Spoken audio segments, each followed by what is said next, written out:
It is not an exaggeration to say that Super Mario Odyssey is the reason why I still play video games to this day. Okay, maybe I'm slightly exaggerating, but it's the game that made me completely fall back in love and once again become so passionate about video games. For context, before I played Odyssey, I was mainly focused on popular competitive first-person shooters.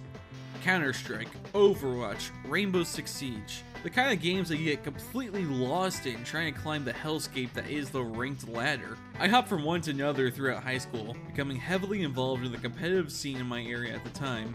Would spend my weekends with my friends grinding so I can master stuff like weapon spray patterns or better understanding setup strategies for sites. While I enjoyed the competitive environment with my friends at the time, I found myself slowly enjoying video games less and less. They became less portals to other worlds full of fun entertainment and escapism, and more jobs that I would have to dedicate time to learn, improve, and succeed in. It did not matter if I was having fun during the duration of the match, only that I won at the end of it so that my in-game rank would increase. The absence of entertainment, coupled with some of the most unbearable, miserable people playing the game, made me begin to have a sour taste in my mouth for the industry as a whole. Every game I played either wanted me to dedicate 40 hours a week to it, or try to constantly nickel and dime me for content that I probably should have already gotten anyway. I still enjoyed video games, but it had lost its sense of magic for me. Everything was nailed down to a science. I knew what would happen, when it would happen, and the fallout that would occur because of that action. There was nothing for me to discover, it was only lines of code. Mario Odyssey flies in the opposite direction of all of this. If competitive first-person shooters are a work of science, then Mario Odyssey is a piece of art. The game doesn't care about the current industry trends, and I love that. It feels like so many games nowadays only exist to appeal to target audiences. After years of hopping around from toxic cesspools and single-player games that began to all feel the same, Mario Odyssey was a breath of fresh air that I was so desperate for. It's obvious that the developers only had one goal in mind when making Mario Odyssey, and that was to make players have fun. Everything in this game was just a joy to experience. I have never felt such smooth 3D platforming in my life. Every possible way to navigate the levels are fun and incredibly satisfying. The game is so open in the best way possible. It doesn't care how you accomplish your task, just that you do it. The philosophy of Mario Odyssey is very similar to the Sly Cooper series, in that it creates these mini worlds that act as jungle gyms for the player.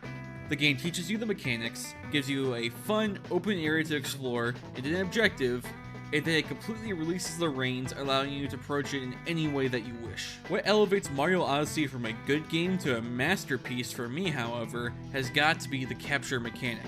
Having the ability to transform into almost every NPC you come across adds so much depth and fun to be had in the game.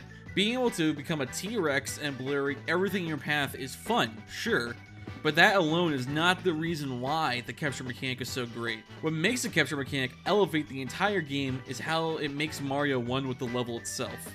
Let's look at this section of the Luncheon Kingdom. Now you see, there's a soup-like lava substance that looks like the slime from Fall Guys. Mario cannot touch the soup as it is boiling hot, so what do? See, normally in a 3D platformer, the soup would act purely as a hazard to avoid that you would platform over. And while this is true for Mario Odyssey, it also serves as another gameplay mechanic. Instead of carefully jumping around the soup, Mario uses Cappy and seals this lava bubble so he can become one with the soup itself and swim his merry way over to the next platform. This is the kind of innovation that makes this game such a joy to play. In the span of about 5 minutes in this area, you do some fun platforming as Mario, become a part of and swim in the soup, go back to Mario, scale up a mountain made out of food by transforming yourself into a fork and catapulting yourself up, and then go back to being a part of the soup for the boss fight. Here's another example. Water levels suck, right? Hate the slow down swimming or the limited amount of oxygen and all that stuff. Well, Mario Odyssey figured out how to make them fun, and the secret was to take out all the boring parts and just make you a fish. Normally, games couldn't do this as it wouldn't make sense for the character to be able to have infinite oxygen and great mobility. But hey, screw that. Just transform into a Cheep and now you're golden. Now we can take our time to appreciate all the nice scenery and ambient music as we are not stressed out about the impending doom of a drowning game over screen. This whole game feels like one major love letter to not only Mario, but one that is directly addressed to the player as well. Everywhere you go and everything you do is directly acknowledged by the game. You are constantly rewarded for your curiosity and creativity. If you see a wall that is just ever so slightly curved during a 2D section and investigate it, boom, another free moon right there. Realize you could wall jump up to the corner of a room? You got a nice fat stack of coins waiting for you. The game is overflowing with secrets and appreciation for creativity, and I honestly could never get enough of it. I cannot think of a single instance where I took the time to pull off a complex jump and was not rewarded for the action with either a full-blown moon or some extra coins. The game is an explorer's paradise, and if you're like me at all and absolutely love secret and hidden content, then this is a must-play for you. I of course cannot make a video praising Mario Odyssey and not mention the amazing musical performance that is Jump Up Superstar. To say I was blown away here would be an understatement. Every time I reach this point in the game, I can't help but get this huge dumb smile on my face. It really is that great. I think it was upon reaching this point in the game that I realized that Odyssey was not only special, but one of the greatest games of all time, and I would truly recommend it to everyone, not just every Mario fan or every Nintendo fan. If you like video games, you gotta play Odyssey, or you're missing out on one of the greatest gaming experiences ever created. Trust me, I only scratched the surface of this masterpiece in this video. Mario Odyssey saved me from my spiraling, cynical mindset and propelled my love for video games into a whole new level of passion. Without Mario Odyssey, I sincerely wouldn't be the same person I am today. I'll be your one-up girl. So let's all jump up super high up in the sky. There's no power up like dancing. You know that you're my superstar, so no one else can take me this far. I'm flipping the switch. Get ready for this song. Let's do the Odyssey. Originally, that was going to be the ending to the video. I was going to set up Jump Up Superstar, give my final remarks, make a small montage of cool moments, and then let that video fade out to the jazzy tune. And while I would have been happy with that, I couldn't help but feel I was leaving something out. It was only when I was going through the game soundtrack that I remembered my favorite part of the game that I somehow managed to not talk about yet. It is honestly Odyssey's most slept on moment in my opinion. I of course am talking about the ending escape sequence. Spoilers for the end of Mario Odyssey if you haven't already seen it, but honestly, I think it's worth hearing what I have to say about it regardless. So after the final boss fight against Bowser, the moon begins to cave in on itself. And yeah, the final kingdom is on the moon. How cool is that? Mario frantically looks around, but there's no obvious exit for him and Peach to get out of. In a desperate situation, the player is forced to use Cappy on the passed out Bowser and become one with him. This is a genius moment that really is years in the making. As Mario enters Bowser, we are treated to this sequence seeing all the times Mario has foiled Bowser in the past, before waking up as a now mustached, hat-wearing Bowser. I cannot say enough how much I love this, and how much I appreciate Nintendo's respect for the player's intelligence, trusting them to come to that decision to capture Bowser on their own.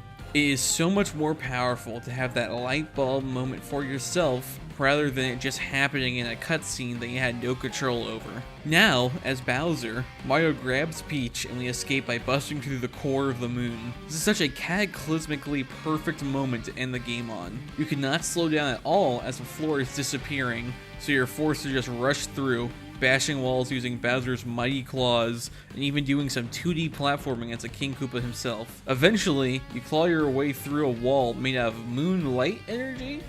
I don't know, it's not important, but you claw your way through it and it blows up, revealing a glimpse of the earth outside. But you're not free yet. You still have one more room you gotta clear out that's being held up by 4 pillars. As soon as you get into this room, however, you're met by this awesome guitar riff that leads into this pop-punk Mario love song that plays for the rest of the room. Some people don't like this, saying it sounds like a weird anime intro, but I could not disagree more. This song sounds exactly like the alternative and punk music I grew up listening to, but tailored to a Mario game, and I cannot get enough of it. I mean, come on! After the first chorus, there's a punk rendition of Bowser's theme from Mario 64 that just slipped in there as a little Easter egg. How cool is that? But I digress. The game escapes using an electric pole and fly away to freedom. There's not a better sequence in the whole game that can better demonstrate why I love it so much. It's not afraid to end the game with a bang, going off the beaten path, letting you play as Bowser for the first time in a 3D Mario game, playing pop-punk love songs as you escape from the move caving in on itself. This is everything I want video games to be. I still smile gleefully as I play this part. The perfect ending sequence for the perfect game.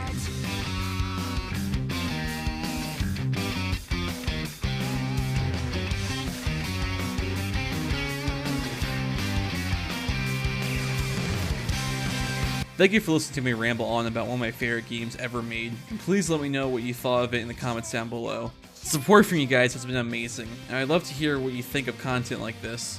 I plan on making a video like this for every 3D Mario game that I've played up until this point. If you enjoyed it, I'm gonna do that thing every YouTuber does because it actually really helps, and ask that you like and subscribe to help me grow. If you want to be one of my favorite people, then you can check me out on Twitch too, and come say hi, which will be linked down in the description below. If you come from this video, I'll make you a VIP.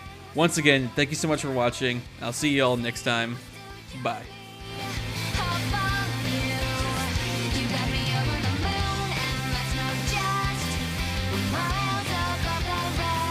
Look in your eyes and I know we'll be fine. Sun that you